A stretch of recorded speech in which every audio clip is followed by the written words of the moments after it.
गुरुभ्यो नमो नमः। आज हम अपनी कक्षा षष्ठी की जो हमारी रुचिरा बुक है भाग 1, इसका चैप्टर 2 पार्ट 2 आकारांत स्त्रीलिंग, ठीक है। आकारांत स्त्रीलिंग अर्थात शब्द परिचय 2 के बारे में जानेंगे। इससे पहले हमने शब्द परिचय 1 किया था, जिसमें हमने अकारांत पुल्लिंग के बारे में बात की थी। आज हम आकारांत स्त्रीलिंग के बारे में पढ़ेंगे, ठीक है बच्चों।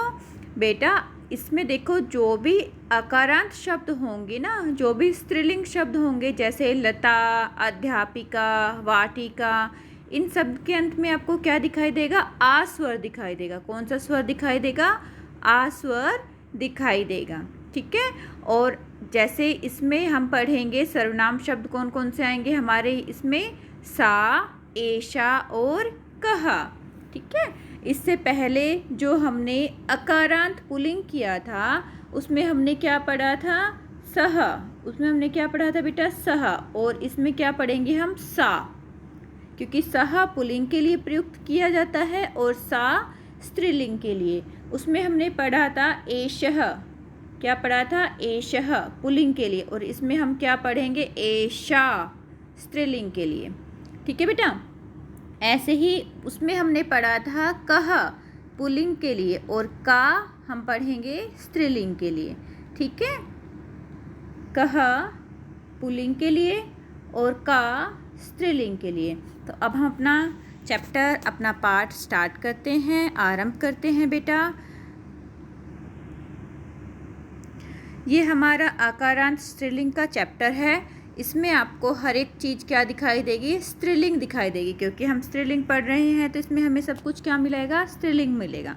जैसे संस्कृत है बेटा, ऐशा का, यह क्या है? ऐशा का क्वेश्चन मार्क है, यह क्या है? तो हमें भी क्वेश्चन मार्क जरूर लगाना है, ठीक है। ऐशा दोला, यह झूला है। ऐशा का, यह क्या है? ऐशा दोला, यह झूला है। तो दोला हमारा क्या है? स्त्रीलिंग शब्द है। और हमने इसके साथ क्या लगाया है? ऐशा, क्योंकि ऐशा क्या है? सर्वनाम शब्द है जो हमारे स्त्रीलिंग के लिए प्रयुक्त करते हैं। दोला कुत्र अस्ति? क्वेश्चन मार्क है। झूला कहाँ है? दोला उपवने अस्ति। दोला जो दोला है, झूला है, वो बगीचे में है, ठीक है बेटा। नेक्स्ट है सा का। सा का, अब सहा कहा हमने पहले चैप्टर में पढ़ा था। सहा कहा वह कौन है? सा सोची कहा वह दर्जी है। लेकिन यहाँ पे हम क्या पढ़ रहे हैं? सा का वह क्या है? स्त्रीलिंग के लिए यूज हुआ है ये सा भी और का भी। यह क्या है? सा घटिका, यह घड़ी है। तो घटिका हमारा क्या है बेटा? स्त्रीलिंग शब्द है, ठीक है। सा घटिका, वह घड़ी है, दूर के लिए प्रयुक्त करते हैं हम, ठीक है। सह, सा जो सह और सा है वो हम किसके लिए प्रयुक्त करते हैं? दूर की वस्तुओं के लिए प्रयुक्त करते हैं। और ऐशः, ऐशा हम किसके लिए प्रयुक्त करते थे? पास की वस्तुओं के लिए प्रयुक्त करते हैं, ठीक है। कह और का हम पर्सन का निर्माण जब करते हैं, जब हम किसी से पर्सन पूछते हैं तो हम कह पुल्लिंग के लिए यूज करते थे और का स्त्रीलिंग के लिए। ओके बच्चा। घटिका किम सूच्यते ही, घड़ी क्या बताती है? यहाँ पे किम भी पर्सन के निर्माण के लिए यूज हुआ है। जो किम शब्द रूप है पूरा पर्सन के निर्माण के लिए प्रयुक्त होता है बेटा, जो मैंने आप लोगों को पहले पढ़ाया हुआ है। नहीं तो बेटा इसमें प्लेलिस्ट में देख लेना, आपको मिल जाएगा। घटिका किम सूच्यति, घड़ी क्या बताती है? घटिका सम्यम सूच्यति ही, घड़ी समय बताती है। क्या बताती है घड़ी? सम्यम सूच्यति ही, समय बताती है। नेक्स्ट है एते के। एते के, ये दो कौन है? यहाँ पे बेटा एषः एते, ठीक है। एषः एक के लिए प्रयुक्त किया था हमने और एते किसके लिए प्रयुक्त कर रहे हैं? दो के लिए। और दोनों में क्या है? ये किसके लिए प्रयुक्त होगा? स्त्रीलिंग के लिए। एते के, ये दो कौन हैं? किम एते कोकिले, क्या ये दोनों कोयल हैं? ना। एते चटके, नहीं यह दो गोरैया हैं, चिड़िया हैं। ना एते चटके नहीं, ये दोनों क्या हैं, गौरैया हैं, या लिख सकते हो आप चिड़िया हैं। ठीक है बेटा। चटके किम कुरुतः, चिड़िया क्या कर रही है, दो चिड़िया क्या कर रही है। एते विरहतः, वे दोनों फुदक रही हैं, विरहतः फुदकना, वे दोनों क्या कर रही हैं, ये दोनों फुदक रही हैं। आगे आपको ये समझ में, एते के ये दो कौन है, किमेते कोकिले क्या ये कोयल है, ना एते चटके नहीं ये तो चिड़िया हैं। चटके किम कुरुतः, चिड़िया क्या कर रही हैं, एते विरहतः, ये दोनों फुदक रही हैं। ओके बच्चा, देखो बेटा ये चीज़ आपको हमेशा ध्यान रखनी है। हमने एशा एक वचन के लिए प्रयुक्त किया था और उसके साथ क्या किया था, का। ठीक है, एशा हमने किसके लिए प्रयुक्त किया था, एक वचन के लिए, एक वचन के लिए, और हमने पर्सन का निर्माण का शब्द क्या यूज़ किया था, का। लेकिन अब जब हम द्विवचन की बात कर रहे हैं, दो के लिए बात कर रहे हैं, तो हमने एशा के स्थान पर क्या प्रयुक्त करना है, एते, और का के स्थान पर के। ठीक है। नेक्स्ट है ते के, वे दोनों कौन हैं, ते के वे दोनों कौन हैं। दूर की वस्तु के लिए मैंने आपको बताया था प्रयुक्त करेंगे सहा तो ते, सहा एक वचन के लिए, तो द्विवचन के लिए, और ते बहुवचन के लिए। ठीक है, सा तो ते होता है बेटा, सहा किसके लिए प्रयुक्त होता है, एक वचन के लिए, तो होता है द्विवचन के लिए, तो, और ते होता है बहुवचन के लिए। ठीक है, ऐसे ही एशा, एशे, एतः। आगे इसमें और भी एक्सप्लेन करूँगी बेटा, आगे भी अच्छी तरह से मैंने बताया हुआ है, देख लेना। एशा, एते, और इसके बाद क्या आएगा, एतः, ये हमारे स्त्रीलिंग के लिए प्रयुक्त होते हैं, नज़दीक की चीज़ों के लिए, और सास तौते पुल्लिंग के लिए हम यूज़ करते हैं। ठीक है, और स्त्रीलिंग में ता, ते, तह, ये तो हमने पुल्लिंग के लिए यूज़ किया बेटा, सा तौते दो। ठीक है, और इसके लिए जब हम स्त्रीलिंग के लिए प्रयुक्त करेंगे तो हम करेंगे ता, ते, तह। ओके, तो यहाँ ते दो वस्तुओं के लिए प्रयुक्त किया गया है। ते किसके लिए प्रयुक्त किया है, दो चीज़ों के लिए प्रयुक्त किया है। ते के वे दो कौन हैं, ते चालिकेस्तः, वे दोनों चालिकाएँ हैं। ते किम कुरुतः, वे दोनों क्या कर रही हैं। ते वाहनम चालयतः, वे दोनों वाहन चला रही हैं। महिला जो चालक है उसको क्या बोलते हैं बेटा, फीमेल चालक को चालिका। ठीक है, वैसे हम चालक बोलते हैं ड्राइवर को, लेकिन अगर फीमेल चालक है तो उसको क्या बोलेंगे, चालिका। ओके बेटा, ये द्विवचन के लिए हमने क्या प्रयुक्त किया है, ते प्रयुक्त किया था। पहले क्या किया था, सा। ठीक है, स्त्रीलिंग में सा, ते, तह, और पुल्लिंग में सहा, तौ, ते। ये जो डिफरेंस है वो मैंने वीडियो में क्लियर किए हुए हैं, आप उनमें से देख सकते हो बेटा। तो अब ये हमारा था थर्ड, तो ये भी हमने कर लिया है। ते के वे दोनों कौन हैं, ते चालिकेस्तः, वे दोनों चालिकाएँ हैं। ते किम कुरुतः, वे दोनों क्या कर रही हैं। ते वाहनम चालयतः, वे दोनों वाहन चला रही हैं। ओके, नेक्स्ट है हमारे पास एतः कः, एता कः, ये हमारा क्या आया बेटा, ये हमारा फिफ्थ है, और इसमें क्या है, एतः कः। अब यहाँ पे क्या है, बहुवचन के लिए बात की गई है। एतः, अभी मैंने आपको बताया था ना, एषः एक वचन के लिए, एते द्विवचन के लिए, और एतः बहुवचन के लिए हम प्रयुक्त करेंगे। एतः कः, ये सब क्या हैं, एतः कः, ये सब क्या हैं। एतः स्थालिकः, ये सब थालियाँ हैं।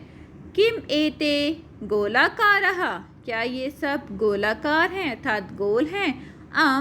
एतः गोलाकारः एव, हाँ ये सब गोलाकार ही हैं। ओके बेटा, आगे समझ में, अगर कोई भी डाउट हो तो आप मुझसे कमेंट बॉक्स में पूछ सकते हो बेटा। नेक्स्ट है हमारा तह का। अब ये कौन सा है, हमारा बहुवचन है। ठीक है, स्त्रीलिंग का बहुवचन है। पहले क्या किया था हमने, क्या पढ़ा था स्त्रीलिंग के बहुवचन में, दूर की वस्तु के लिए पहले पढ़ा था हमने सा, फिर हमने पढ़ा ते, और अब हम पढ़ रहे हैं तह। ठीक है, सा, ते, तह। तह कह, वे सब कौन हैं? तो दूर की वस्तु के लिए हमने प्रयुक्त किया है सा ते तह। वे सब कौन हैं? तह अजह, वे सब बकरियां हैं। अजह बकरियां। तह किम कुर्वन्ति, वे सब क्या कर रही हैं? तह चरन्ति, वे सब चर रही हैं। अब मैंने आपको ये अच्छी तरह से समझाने की कोशिश की है। आई होप आपको अच्छी तरह से ये समझ में आ जाए बेटा। एतत् शब्द होता है यह, ठीक है। जो व्यक्ति समीप है उसके लिए हम प्रयुक्त करते हैं एतत् शब्द, जिसमें स्त्रीलिंग रूप होता है एक वचन में एषा, द्विवचन में एते और बहुवचन में एतः। ओके, एषा, एते, एतः, यह, ये दोनों, ये सब। समीप वस्तु के लिए हम इसको प्रयुक्त करते हैं, जैसे एषा बालिका, यह बालिका है। एते बालिके, ये दो बालिकाएं हैं। एतः बालिका, ये सब बालिकाएं हैं। और तत् शब्द रूप होता है, तत् का मतलब वह है। एतत् मतलब यह है जो समीप की वस्तु के लिए प्रयुक्त किया जाता है, और तत् मतलब वह है जो दूर की वस्तु के लिए प्रयुक्त किया जाता है। एक वचन में स्त्रीलिंग शब्द क्या बनेगा हमारे पास? सा, द्विवचन में ते और बहुवचन में तह। सा ते तह, ठीक है। सा ते तह, वह, वे दो, वे सब। वाक्य में प्रयुक्त सा बालिका, वह बालिका, ते बालिके, वे दो बालिकाएं, तह बालिका, वे सब बालिकाएं। ओके बेटा, अब हम इसका अभ्यास करेंगे। तो यहाँ तक आपको समझ में आ गया होगा इसका हिंदी अनुवाद। अब हम इसका क्या कर रहे हैं? अभ्यास कर रहे हैं। ये जो इम्पोर्टेंट है बेटा, एतत् और तत् को समझना। आई होप आपको समझ में आ गया होगा। अगर फिर भी कोई डाउट है तो आप मुझसे कमेंट बॉक्स में पूछ सकते हो। अब हम अभ्यास कार्य कर रहे हैं। पहला है हमारा उच्चारणम कुरुत, हमें उच्चारण करना है। ये सब क्या है? स्त्रीलिंग शब्द हैं। सब में क्या दिखाई देगा हमें? आ स्वर हमें दिखाई देगा। सबके पीछे हमें कौन सा स्वर दिखाई देगा? आ स्वर दिखाई देगा।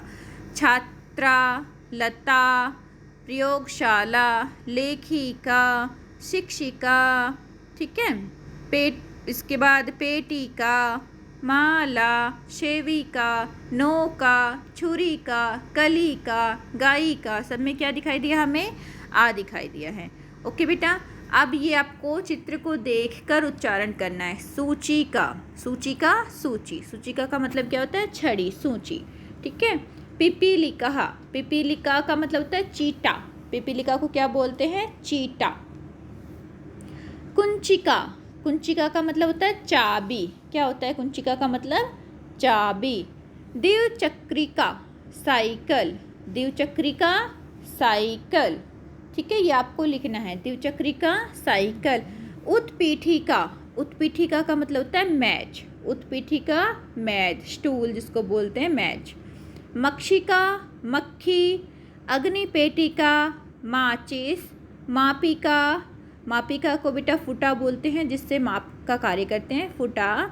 वीणा, वीणा तो सबको पता ही है, बजाने वाली, तो वीणा को तो वीणा ही हम बोलेंगे। ओके बेटा, ये सब आपको इसका उच्चारण करना है, चित्र में देखकर इसका उच्चारण करना है, और इसकी हिंदी भी लिख लेना बेटा नोटबुक में। अब हमारे पास है वर्ण संयोजन कृत्वा पदम कोष्ठम लिखत। वर्ण को संयोजित करके हमें पद को कोष्ठक में लिखना है। जैसे का, उ, रा, उ, त, अह, तो क्या बन गया हमारे पास? कुरुतः, ठीक है। क्या बन गया? कुरुतः। ऐसे ही नेक्स्ट है उद्याने, इसको हम लिखेंगे उद्याने। उ, मैंने आप लोगों को वर्ण विच्छेद करना सिखाया था ना। उ हमारे पास स्वर है तो इसको एज इट इज़ लिखेंगे, और जो भी हमारे पास व्यंजन है उनको हम तोड़ेंगे, ठीक है। द हमारे पास आधा था, हमने लिख दिया। या को हमने आधा किया, ठीक है। और उसके बाद क्या स्वर है? आ स्वर है तो आ लगाया, या आ। ना हमने आधा लिखा है, नीचे हलंत लिखना है बेटा, लगाना है। हलंत का मतलब होता है कि वो हमारा जो व्यंजन है वो आधा है, ठीक है। उस पर हमने एक ही मात्रा लगा दी, स्वर कर दिया, तो वो हमारा पूरा हो गया। तो इसको वर्ण विच्छेद बोलते हैं बेटा। उद्याने, सा आधा सा है क्योंकि उसके बाद कोई भी स्वर नहीं लगा हुआ है। यहाँ पे सा क्या है बेटा? आधा है, इसके नीचे हलंत लगा हुआ है और कोई भी स्वर नहीं है इसके बाद में, तो यहाँ पे हमने आधा सा लगा दिया, ठीक है। थ आ था। अब यहाँ पे थ हमारा आधा था, लेकिन आ हमारे पास स्वर आ गया है, तो ये पूरा दोनों मिलकर क्या बनाया गया? था।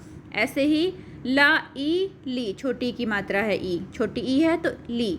के आ का, स्थालिका। नेक्स्ट ऐसे ही हम बना रहे हैं घटिका, घ आ, घ आ घ, ठीक है, घ आ घ, ट ई टी, के आ का, घटिका। तो हमें स्वर के बाद क्या लगाना है? उसका हमने व्यंजन के बाद क्या लगाना है? स्वर लगाना है, ठीक है, घटिका। ऐसे ही स्त्रीलिंग, सा आधा है, आधा लगा दिया, तर। अब जो त्र है वो ये संयुक्त स्वर, संयुक्त व्यंजन है। त्र क्या है? संयुक्त व्यंजन है, और वो किससे मिलकर बना होता है बेटा? ये जो संयुक्त व्यंजन है वो ता और रा से मिलकर बना होता है, ठीक है, ता और रा से मिलकर बना हुआ है। तो हमने यहाँ पे स्त्रीलिंग में क्या लिख दिया? ता और रा लिख दिया, और ई की मात्रा लगा दी, बड़ी ई की मात्रा। ओके बच्चा, सा, ठीक है। उसके बाद त्रा को हमने तोड़ दिया, ता रा और फिर बड़ी की मात्रा ई, स्त्री, यहाँ त्रि बन गया, ये पूरा क्या बन गया? त्रि। उसके बाद ली, ला ई ली, फिर ग अंग और फिर गह, स्त्रीलिंग। ऐसे ही मापिका में आमा, पा ई पी, के आ का, मापिका। ओके बेटा, नेक्स्ट है पदानाम वर्ण विच्छेदम प्रदेशत। अब हमें पदों को वर्ण विच्छेद करना है। अभी हमारे पास वर्ण विच्छेद थे, उसको हमने संयुक्त करके लिखा है। अब हमने वर्ण विच्छेद करने हैं। जैसे कोकिले, कोकिले को क्या लिखा है? क ओ को, का ई की, ला ए ले, कोकिले। ओके। ऐसे ही चटके, च च अ च, चा में हमेशा क्या लगाना? नीचे हलंत लगाना मत भूलना बेटा। इसमें दिखाई नहीं दे रहा है छोटा, लेकिन सबके नीचे क्या लगा है? ऐसे हलंत लगा हुआ है, ठीक है, ऐसे हलंत लगे हुए हैं सबके नीचे। ओके बेटा। च अ च, द ट अ ट, क ए के, चटके। ऐसे ही धाविका, धाविका, कुचिका, कुंचिका, खटवा, खटवा, छुरिका, छुरिका। ओके बेटा, ये आ गया समझ में। अब हम नेक्स्ट देखेंगे। नेक्स्ट है हमारे पास चित्रम दृष्ट्वा संस्कृत पदम लिखत। चित्र को देखकर हमें संस्कृत के पद लिखने हैं कि ये चित्र है तो इसमें संस्कृत में हम क्या लिखेंगे। उत्पीठिका, उत्पीठिका ये है तो इसको हम संस्कृत में क्या लिखेंगे? संस्कृत पद क्या है इसका? उत्पीठिका है। तो हिंदी में इसको क्या लिखेंगे? इसका हमें संस्कृत पद बनाना है बेटा, ठीक है। तो उत्पीठिका मैच, उत्पीठिका का मतलब क्या हो गया? मैच। ऐसे ही पेटिका, पेटिका का मतलब क्या हो गया? बॉक्स, जिसको हम पेटिका बोलते हैं। नौका, नौका हो गया। चटकहा, चिड़िया। महिला, महिला। और मापिका को मापिका है बोलते हैं, फुटा बोलते हैं। ओके बेटा। इसके बाद है नेक्स्ट, नेक्स्ट है हमें वाक्य को पूरा करना है बेटा। इसको हमने देख के वो कर दिया ना, उत्पीठिका, पेटिका, नौका, वो उसमें बेटा आप बुक में देखोगे ना तो उसमें ना आपको डैश दिखाई देगा, ठीक है। रिक्त स्थान को पूर्ति करना होगा, तो वो मैंने उसमें इसमें लिखा ही हुआ था कि इसको क्या बोलेंगे? उत्पीठिका। बॉक्स को क्या बोलेंगे? पेटिका। नौका, चटका, महिला, मापिका। ये आपके जब बुक में आप देखोगे बेटा तो उसमें फिलअप्स हैं, ठीक है बच्चा। अब वचन के अनुसार आपको रिक्त स्थान को पूरा करना है। जैसे एक वचन, द्विवचन और बहुवचन। लता, लते, लताहा। एक वचन के लिए लता आ गया, द्विवचन में एक ही मात्रा आ गई लते, और बहुवचन में तहा आ गया। ता ते तहा पढ़ा था हमने, ठीक है। तो अब सब में देखो ता ते तहा लिखा हुआ है। लता, लते, लताहा। गीता, गीते, गीताहा। ऐसे ही पेटिका, पेटिके, पेटिकहा। आ, ए और अह आ रहा है। खटवह, खटवे, खटवहा। सा, ते, तहा। अब ये क्या हो गया? सा, ते, तहा। यही हमने याद किया था कि स्त्रीलिंग शब्द में सॉरी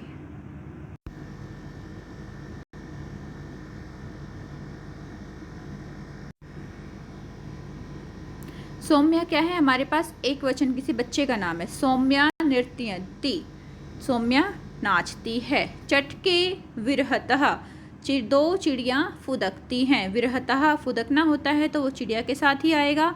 बालिके, गायतः, यहाँ पे दो बालक गाते हैं, क्योंकि यहाँ पे दो के लिए बात की गई है ना। और गायतः हमारे पास क्या है, द्विवचन की क्रिया है। छात्रः लिखन्ति, छात्र लिखते हैं। जनः पश्यन्ति, लोग देखते हैं। तो ये है बेटा हमारा आज हमने जो किया है, अपना चैप्टर 2 किया है। ठीक है, ये आकारांत स्त्रीलिंग के बारे में हमने पढ़ा है, शब्द परिचय 2। आई होप आपको ये समझ में आ गया होगा। इसको अच्छे से समझकर अपने नोटबुक में लिख लेना। ओके बेटा, टेक केयर, अपना ध्यान रखना।